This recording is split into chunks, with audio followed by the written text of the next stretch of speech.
They told you history is written by the victors. But what they didn't tell you, is that some stories were never written at all. Not because they were forgotten, but because they were erased. Burned. Sealed. Buried in the walls of old churches and stitched into the madness of the silent. Stories that bled into the ground, stories too dangerous to remember, too powerful to survive the cleansing fire of religion and reason. This is one of them. In the winter of 1847, the town of Millbrook, Massachusetts, was swallowed in silence. The kind of silence that feels like it's listening to you. Watching you. Measuring the sins you thought you buried. The snow didn't fall, it suffocated. Coating roofs, trees, even the chapel steeples in a perfect white veil, like the town was being prepared for burial. And under that stillness, something stirred. Her name was Latoya. She didn't belong there. Not in that town. Not in that century. And certainly not in that body. They found her half frozen in a barn, barefoot, dressed in a thin white cotton gown, clutching a locket that hummed when the priests tried to touch it. No one knew who she was. She claimed to remember nothing, but her eyes remembered too much. What happened next was so horrifying, the doctors burned their journals. One of them fled to France. 2 turned to alcohol. 4 disappeared from the historical record entirely. The only trace left was one leather-bound diary, discovered in a locked attic in 1932, hidden behind a wall. What it revealed, should have never seen the light. You see, Latoya wasn't sick. She was a mirror. And what she reflected shattered the faith of every man who looked too long. Because she spoke in languages that predated scripture. New names buried with plague victims in mass graves. And when she closed her eyes, entire rooms grew cold. Not metaphorically. Measurably. People started hearing things. Seeing things. Dreaming things that weren't theirs. The Blessed Mercy Infirmary was supposed to heal the body by purifying the soul. But Latoya didn't need healing. She needed containment. And they failed. The Blessed Mercy Infirmary wasn't just a hospital. It was a filter. A place where unwanted truths were sifted out of the world, where miracles were labeled delusions, and anything that didn't align with scripture or science was medicated, exorcised, or buried under stone. Dr. Jonathan Aldrich, the head physician, believed in 2 things, empirical method, and divine punishment. He saw no conflict between the scalpel and the cross. And when Latoya arrived, he treated her like a puzzle, a broken riddle that could be solved with enough observation. He had no idea he was already inside the riddle. She never screamed. Never cried. Never begged. That's what disturbed the nurses the most. She listened. She watched. And when asked questions, she answered as if she had already heard them before. As if she was replaying a scene. On the second night, something changed. A patient, Harold Griggs, a war veteran who hadn't spoken in 3 years, began screaming in Latin. He bit off his own tongue trying to silence himself. His blood smeared across the walls formed patterns later identified as Enochian symbols, the language of angels, banned by the early Vatican councils. Latoya was asleep the whole time. Or, she appeared to be. When they opened her locket the next morning, they found a scrap of what looked like parchment. The writing on it wasn't ink, it was scorched into the fabric, like it had been branded. Not English. Not any language known to man. But when Sister Mary Catherine saw it, she fainted instantly. When she awoke, she screamed one phrase over and over again. The veil is thinning. That phrase would appear again and again in the coming weeks. Scratched into wooden bedposts. Whispered by patients in their sleep. Carved beneath floorboards in handwriting that didn't match anyone living. Even the church bells began ringing at odd hours. Always 13 chimes. No one had set the timer. The ministers said it was Satan testing the faithful. The doctors said it was mass hysteria. But Latoya never flinched. Never blinked. She just sat in bed, her eyes fixed on the corner of the room where the light refused to fall. That corner, which grew colder each night, until breath became visible. Dr. Aldrich made the mistake of stepping into it once. He emerged with frostbite on 3 fingers. You still think this was just superstition? Then tell me why the church built a wall over that room 3 days later, and marked it with no door. Shall we open it in section 3? They tried to wall it off. The room where Latoya was kept, room 3A, was sealed in secret one night under the cover of snow. No public notice. No church records. No explanation to the town. But the locals noticed. They always do. Because that same night, the church bells rang 13 times again, at exactly 2:17 a.m. The townspeople said they heard a voice, not loud, not shouted, but inside their homes. A woman's voice, speaking in tones that vibrated behind the skull. One man claimed it told him his dead daughter forgave him. Another saw his late wife walk through his bedroom door. But they all woke up bleeding from the ears. Inside the infirmary, Latoya hadn't moved. She hadn't eaten in 3 days. And yet, her body showed no signs of starvation. Her pulse remained strong. Her skin, warm. Not once did her breath frost in the freezing room. Dr. Marcus Brennan, the youngest physician on staff, had become obsessed with her, not out of lust or care, but fear. He was the first to document what he called mirrored memory phenomena. He noticed that Latoya would mimic conversations that hadn't yet occurred. She would speak phrases before he said them. She would describe places he'd dreamed about but never spoken aloud. She once whispered his mother's maiden name while he was mid-sentence. The problem was, she died before he was born, and her name was never recorded anywhere outside a single, lost family Bible. He started sleeping in his office with the doors locked and a crucifix nailed to the wall. But faith wasn't enough. On January 27, Latoya began writing. Not on paper, on the walls. Using her own hair dipped in lamp oil, she inscribed a circular symbol above her bed, a kind of spiral that didn't match any known sigil or religious marking. When Aldrich entered the room that morning, he didn't speak. He didn't even blink. He just stared at it. Then he picked up a scalpel and began carving the same spiral into the underside of his forearm. 3 days later, he resigned his post and left Millbrook without explanation. He never practiced medicine again. Latoya was moved to the basement. They called it containment. But no door could contain what she was. Because what no one realized yet, was that Latoya wasn't an isolated anomaly. She was the first breach. The veil wasn't just thinning. It was tearing. The room was sealed on January 27. No ceremony. No documentation. Just 4 men with bricks, mortar, and trembling hands, laying stone over stone like they were burying a body. The room had no official name. But among the staff, it came to be known as the watching room. Because those who stood near it, felt it watching back. The hospital continued its routines. Prayer at dawn. Rounds by noon. Scripture by night. But something fundamental had shifted. As if the air had changed density. As if the walls were no longer solid, but porous. And Latoya was still there, as calm as ever. But her dreams began bleeding into the real. Nurse Ellen Harker was the first to report it. She claimed Latoya mumbled in her sleep, not words, but memories. Memories that didn't belong to her. That couldn't belong to her.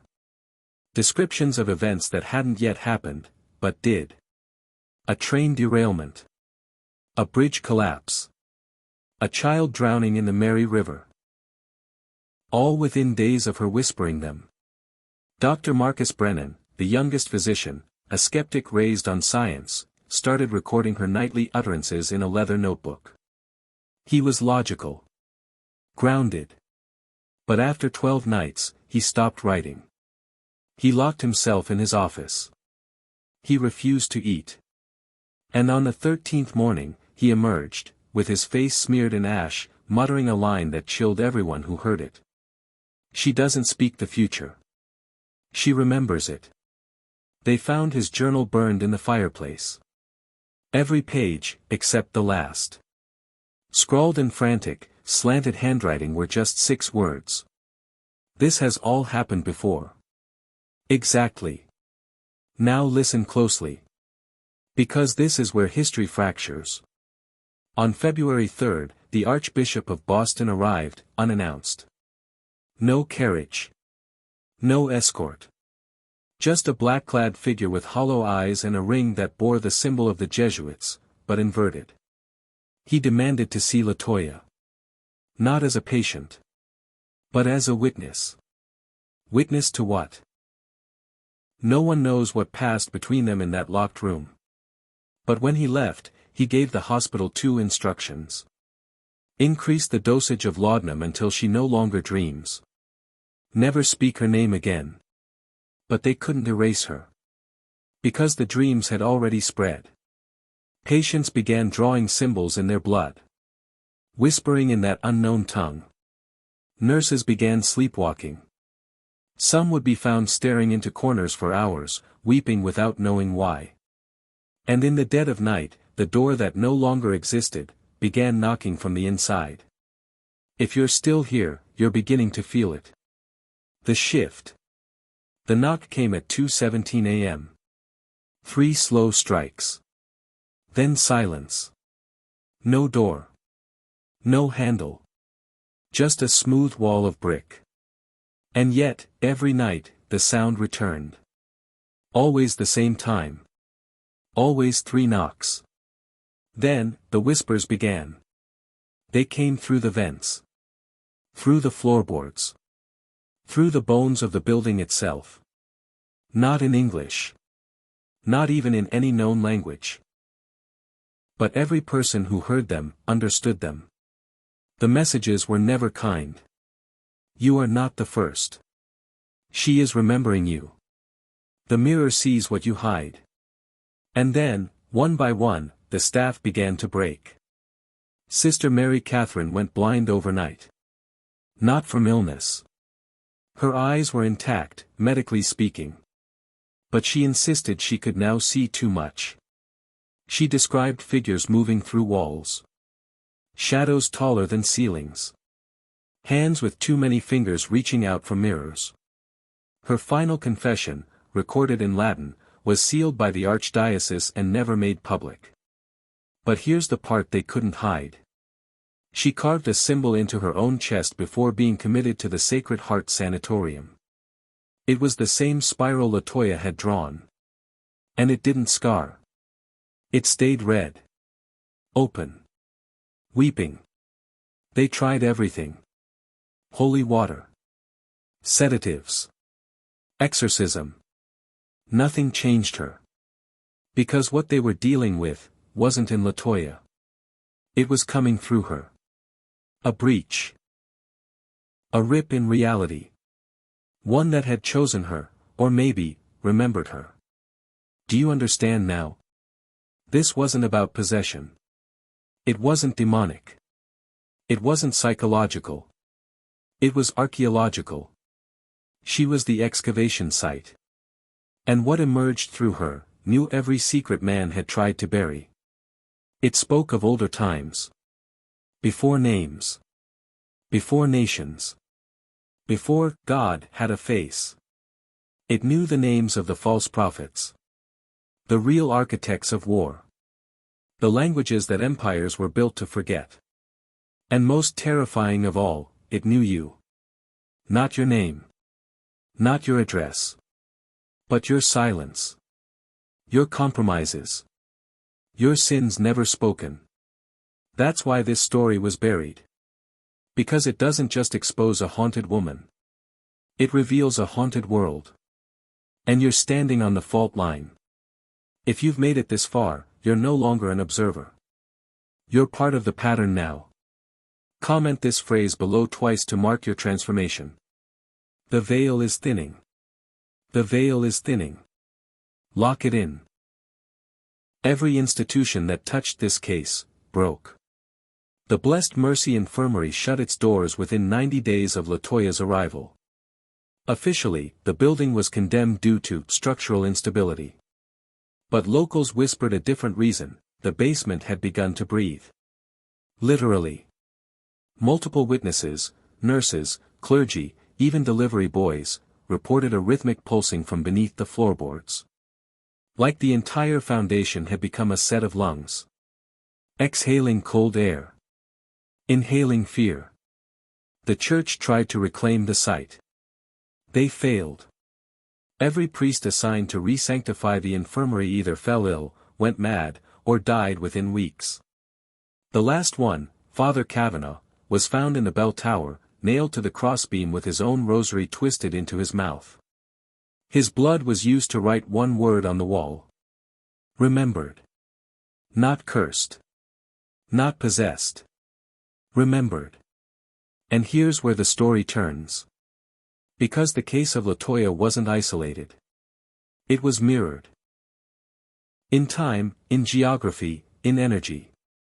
In 1137, a girl in southern France named Mariel began speaking in what monks described as the tongue of the serpent. She was locked in an abbey crypt, which caught fire 2 days later, with no ignition source. In 1666, a prisoner in Krakow claimed to see fractures in the veil of the world. His cell was sealed in lead. Still, his screams continued for 13 days after his death was recorded. And in 1913, in a psychiatric ward outside Chicago, a mute woman drew the same spiral in her food. Over. And over. And over. A nurse who cleaned the tray took her own life that night, leaving behind a note that simply read. It's inside the silence. Different centuries. Different continents. Same pattern. Same breach. Same message. This world is not as it seems. And those in power, religious, medical, political, they've always known. Because these aren't myths. They're pressure leaks. Evidence of something far older than the institutions built to suppress it. The real question isn't why they buried the truth. It's why it keeps clawing back up. Why it refuses to stay quiet. You think you're hearing a story. But the story is hearing you. And if your ears are still open, then so is the doorway. Are you ready to see what crawled through it? Then brace yourself. You were told the mind is a private thing. A sealed chamber. A fortress. But what if that was the first lie? What if your thoughts aren't yours? What if something older, something patient, has always been listening from the other side of the mirror? That's what Latoya proved. Not by what she did, but by what she exposed. Dr. Brennan, after abandoning his post, didn't vanish like the others. He went underground. Joined a sect of defrocked scholars who traced forbidden patterns in ancient architecture. Spirals, crosses, gateways etched into floor mosaics and cathedral ceilings that the church claimed were decorative. But Brennan knew better. He wrote in his final letter, never sent, only found decades later in a Boston archive. These patterns are not art. They are circuitry. The original design of the mind. Latoya didn't go mad, she interfered with the signal. Signal. That's the word he used. Because consciousness isn't just generated. It's received. And something vast, buried, and unspeakably aware, is broadcasting through the cracks in reality. Latoya was a receiver. She tuned in. And what came through, scrambled the world around her like a corrupted radio wave. That's why the hospital grew colder. Why people dreamt in languages they never learned. Why shadows stretched the wrong direction and children started weeping at the foot of their mothers' beds. It wasn't possession. It was resonance. The body, your body, is an antenna. Made of bone, water, salt, and soul. And some people are tuned just right. Latoya was one of them. That's why she wasn't destroyed. She was amplified. The signal surged through her and infected everything nearby. Old religions call this the opening. Ancient texts, buried beneath Vatican vaults and sealed in apocryphal scrolls, describe women like her. Always women. Always outcasts. Always appearing in moments of great civil collapse. They are not demons. They are recall codes. Sent by something beyond history. Something that wants back in. And if you think that's too far-fetched, look around you. Feel how time has begun to bend. How nights seem heavier. How silence now has a weight. That's not paranoia. That's proximity. Latoya wasn't a freak incident. She was a signal flare. And it worked. Because now, you've tuned in too. Keep going. The human nervous system was never designed for truth. Not the kind buried in vaults beneath Vatican cathedrals. Or behind psychiatric euphemisms like mass hysteria. No, your body was built to survive, not understand. That's why you tremble when it gets too quiet. That's why the hair rises on the back of your neck when you feel watched, even when you're alone. It's not fear. It's recognition. Because something is watching. Always has been. Latoya didn't just open a door. She removed the blindfold. Dr. Aldrich once wrote that her eyes seemed out of sync with the present moment. That when she looked at you, it felt like she was seeing the version of yourself you haven't become yet, or the one you buried years ago. One nurse claimed Latoya whispered her abortion date, down to the hour, though no one else had ever known.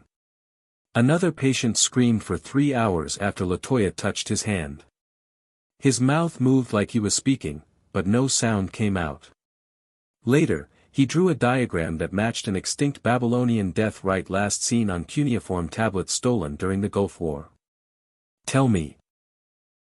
How does a woman with no memory, no history, and no education, know the lost rituals of dead civilizations? Unless she wasn't remembering her life. She was remembering ours. All of it. Because consciousness is not confined to your skull. It's a river. And Latoya? She tapped into the deep end. The black current that runs beneath human history. Where the guilt of forgotten genocides and sacred betrayals flows like oil, thick, hidden, and ancient. That's why the spiral symbol repeats across eras. It's a map. Not to a place, but to a pattern. The same pattern that led inquisitors to burn women alive for visions. The same pattern that sent prophets into caves for 40 years. The same pattern that makes you feel like something is broken, not in the world, but in you. It isn't broken. It's been inverted. And you were trained from birth to call that inversion normal. Latoya didn't awaken evil. She disturbed the equilibrium of lies. And what rose to meet her is still hungry. Hungry for those who can see the cracks. Hungry for you.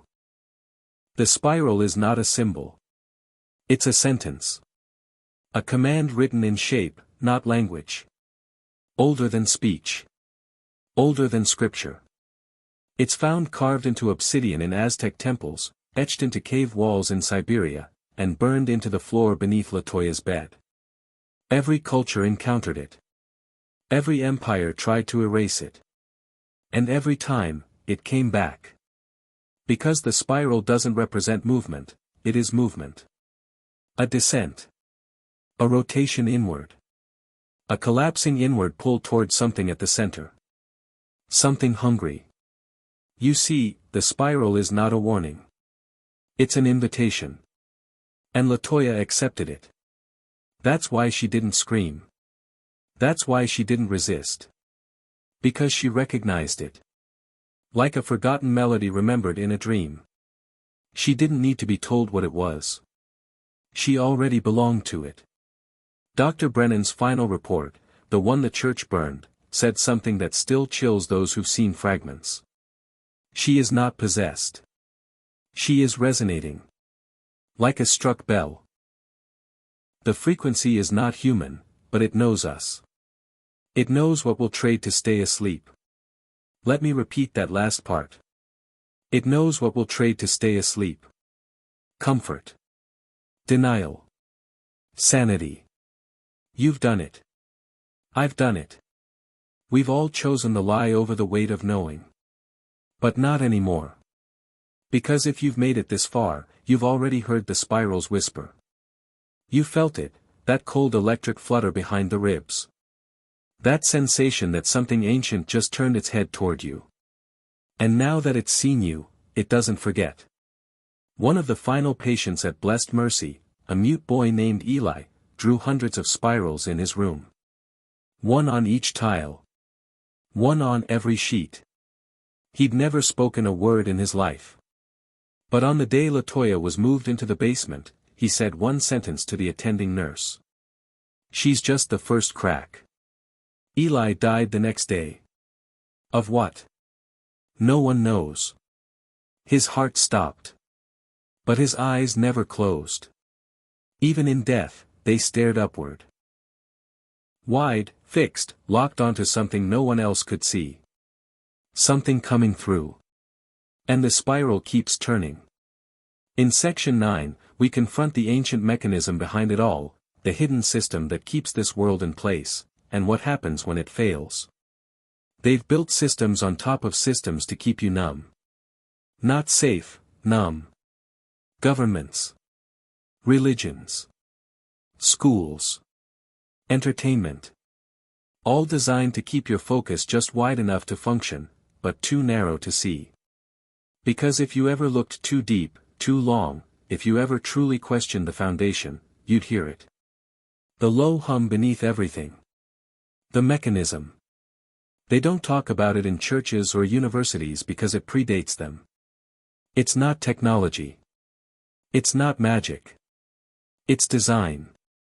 Reality is a program. An engineered dream. And for thousands of years, that program has been kept stable through a single, dark agreement. Keep the veil closed. The spiral is what happens when that agreement is broken. Latoya wasn't the cause. She was the glitch. A soul that slipped between the gears. And when the mechanism tried to erase her, it jammed. Dr. Brennan suspected this. He started diagramming architecture, not symptoms. Found that the infirmary itself had been built, unknowingly, on a geometric convergence of sacred ratios. What the ancients called a veil line. There are 36 of them across the world. Each a pressure valve. Each with its own watcher. Latoya didn't just appear, she was drawn there. And when she arrived, the mask cracked. That's why the air grew heavy. Why the clocks twisted. Why everyone started dreaming in a language they never learned. Because the system was breaking down. But here's what they never expected. She remembered how it used to be. Before the veil. Before the edits. Before fear was injected into the womb of every child. Latoya wasn't possessed by evil. She was possessed by clarity. And clarity is the most dangerous force on earth. Because once you see the mechanism, truly see it, it can no longer control you. You don't flinch at the news. You don't kneel before false leaders. You don't obey systems built on fear and shame. You become something they can't predict. Something they can't program. And that's why she had to be buried. Not physically. Mythologically. She had to be erased from the story, because her very existence rewrote the rules. But rules are only effective when people believe them. You're starting not to. In Section 10, we rip off the mask, and look at what's been running this illusion all along. Behind every throne, there is no king. Just a mask. And behind that mask, something waiting. The illusion of leadership, presidents, popes, parliaments, is theater. Puppets with polished smiles playing parts in a ritual older than democracy, older than monarchies. What Latoya unveiled, was the stagehand. The hidden architect. Not a man. Not a creature. Not a god. But a consciousness. Cold. Indifferent. Incomprehensible. It doesn't punish you. It feeds from you. From your attention. Your fear. Your obedience. This is the mechanism beneath every government structure. The altar behind every holy book. Not because the institutions are evil, but because they were engineered, knowingly or not, to keep you in orbit around it.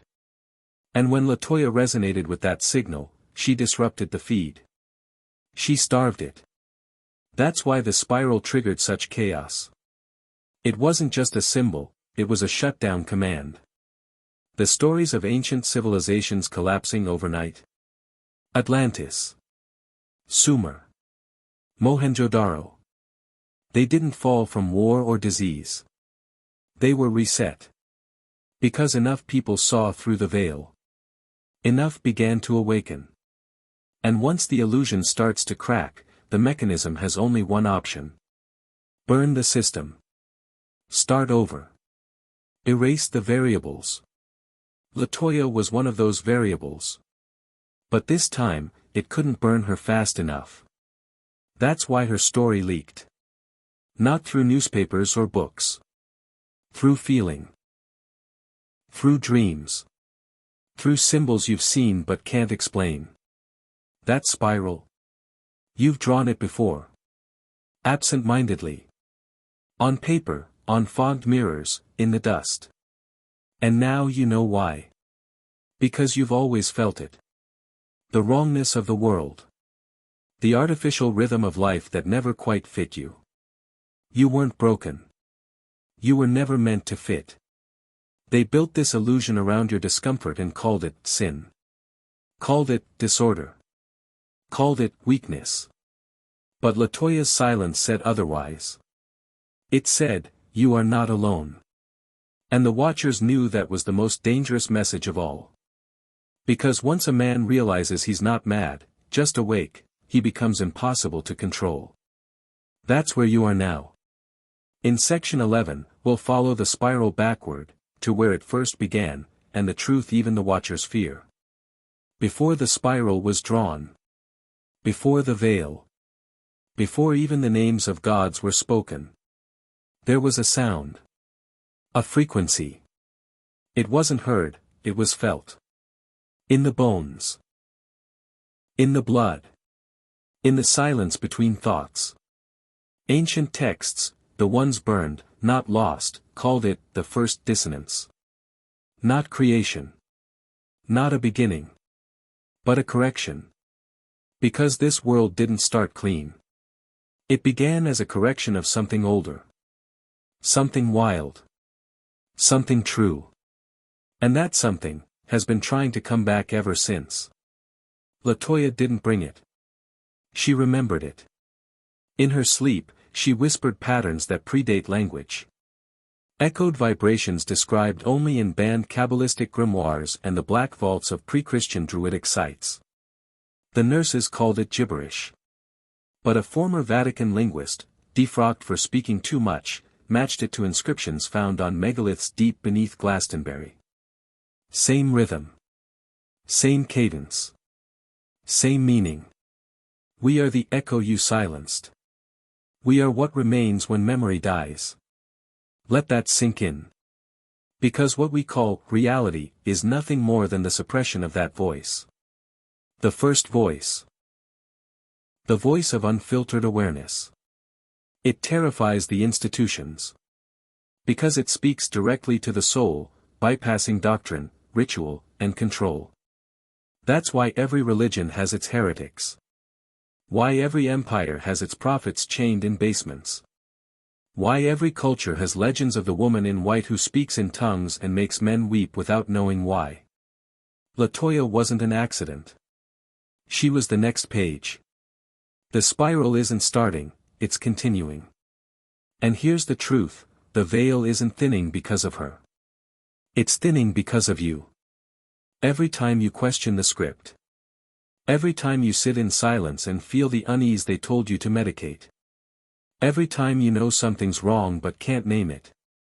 You are pulling at the thread. And the system, the machine, is terrified. Because once enough people remember the sound, the whole facade collapses. The illusion breaks. And the thing behind the mirror has to show its face. They call it the face of God. But it's not light.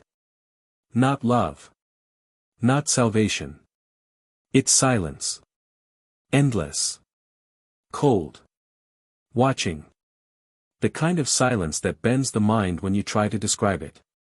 The kind that stares back from deep, black water. From the blank eyes of statues built before written history. It is not a deity. Not a demon. It is the witness. And it has been here since before the first lie was told. It does not rule. It does not punish. It only remembers. That is its power. Every injustice buried, every truth rewritten, every mind broken by conformity, it stores them. Because that's the true pact behind the veil. Not between man and God. But between man and oblivion. You were told salvation comes from confession. But that was a cover. Confession doesn't save you. It feeds the witness. The spiral is a warning not against evil, but against forgetting. Because forgetting is how the system survives. It's how they keep you walking in circles, generation after generation, never realizing the game is rigged. Not to enslave you, but to make you willingly enslave yourself. That's the horror Latoya unlocked. She remembered everything. Not just her life, but all of it. The erased tongues. The silenced mothers. The censored books. The ceremonies outlawed because they opened doors instead of closing them. And when she stared into the spiral, she didn't look away. She saw the witness. And it saw her back. From that moment, she became untouchable. Not because she had power, but because she was known. To be known by the witness is to be unforgettable. A permanent fracture in the mechanism. That's why they sealed her in brick. Why the story was burned. Why the church sent not exorcists, but archivists. They weren't trying to cure her. They were trying to contain the memory. Because if you remember her, even now, even centuries later, you become a threat too. A carrier of the fracture. A living proof that the veil doesn't hold. And now you know her name. You've heard the spiral. You've felt the watcher. And there's no going back. They always knew it would return. Not because of prophecy. But because of pattern. Every few centuries, the spiral completes a cycle. The first dissonance, the frequency that once cracked open the human soul, begins to surface again. First in whispers. Then in symbols. Then in people. Latoya was not the only one. She was just, on time. That's what no one tells you about apocalypse myths. They're not predictions. They're scheduled resets. The Book of Revelation. The Kali Yuga. Ragnarok. The Hopi Blue Star. They're not warnings. They're timestamps. Coordinated by ancient systems that kept count of when the veil would weaken, and when the witness would stir. The spiral is the countdown. It always appears 13 years before full convergence. Latoya drew it instinctively. The mute boy carved it without ever seeing it. Now it's appearing online. Graffitied on city walls. Tucked into logos. Flashing in video glitches. Burned into dreams. Because the countdown isn't to destruction. It's to remembrance. The return of the first dissonance is not a fiery end. It's a frequency spike. A vibration so powerful that anything built on lies, on fear, control, hierarchy, will shatter. That's what they fear. Not death.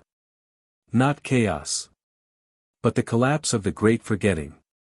Because once people remember, they become unprogrammable. That's why the oldest institutions, the Vatican, secret Masonic orders, deep state operatives, have rituals not of summoning, but of delaying. They hold ceremonies underground. They bury artifacts in salt and iron. They encrypt ancient sounds behind Gregorian chants and national anthems, because sound is the enemy of silence. But here's the secret. They're already losing. The spiral is spreading faster than ever. The veils are fraying. More people are waking up in the middle of the night with words in their mouths they've never learned. And if you're still watching, if you feel it too, you're already part of it. You are the countdown. You are the return. It's been there the whole time. Inside you. Not metaphorically. Not spiritually. Literally. The spiral, the final one, is written into the folds of your brain. Not as shape, but as function. Every fear you've ever been taught. Every belief drilled into you since birth. Every system of obedience, shame, submission, it was layered over a deeper structure. One designed not to obey, but to remember. You see, the mind wasn't built to follow rules. It was built to transmit resonance. To connect to the signal we now call the first dissonance, that impossible, soul-breaking frequency that once bound all living things in awareness, before control was installed. The problem? You were born into a world where remembering that truth is a crime. The school trains you to forget it. The church tells you it's sin. The therapist calls it psychosis. But the spiral still spins inside. It shows up in dreams where time doesn't move linearly. In déjà vu that lasts too long. In the heavy, sacred silence between certain thoughts, where something older breathes beneath your skin. The final spiral is neurological. Dr. Brennan called it the fracture loop. He believed the brain had a built-in failsafe, a way to override conditioning once the veil thinned enough. He mapped electrical signals in Latoya's mind and found patterns that matched ancient drumming rituals in Ghana. Tibetan throat singing. Gregorian lamentations sung in caves no one remembers building. Each one activated the same sequence. A flicker. A burst. And then, silence. Not absence of sound silence. But the presence inside silence. The witness. That's what Latoya triggered. A reset loop in the human nervous system, buried beneath layers of indoctrination, and when it activated, it didn't just wake her. It started waking us all. And that's why they fear you. Because you don't need a new religion. You don't need a new guru. You just need to listen. The sound is already in you. It has always been. And once it activates, once the final spiral unlocks, you will no longer be a man living under control. You will be what they swore to extinguish. A carrier of the first dissonance. This was never just a story. It was a test. And if you've made it here, all the way to the end, then you already know the truth. You're not who you were when you started. Something has changed. Not because you believed, but because you remembered. Latoya wasn't chosen. She was triggered. A human tuning fork vibrating at the exact frequency that disrupts control. The same frequency now stirring inside you. That's why you feel the tension when you're alone. That's why the news sounds scripted. That's why your dreams have started to feel like memories. You've slipped out of the current. And the system knows. They always knew there'd be a moment like this. A moment when enough men stopped kneeling. When enough minds refused sedation. When the spiral completed its circuit, not in the sky, or in temples, but in the human nervous system itself. The watchers are already falling back. Not because they're weak. But because they can't track what's awakened. Because when you remember what you are, not a number, not a job title, not a demographic, but a living beacon of ancient clarity. Their programs fail. Their scripts collapse. Their puppets panic. And the witness? It no longer waits behind mirrors. It walks beside you now.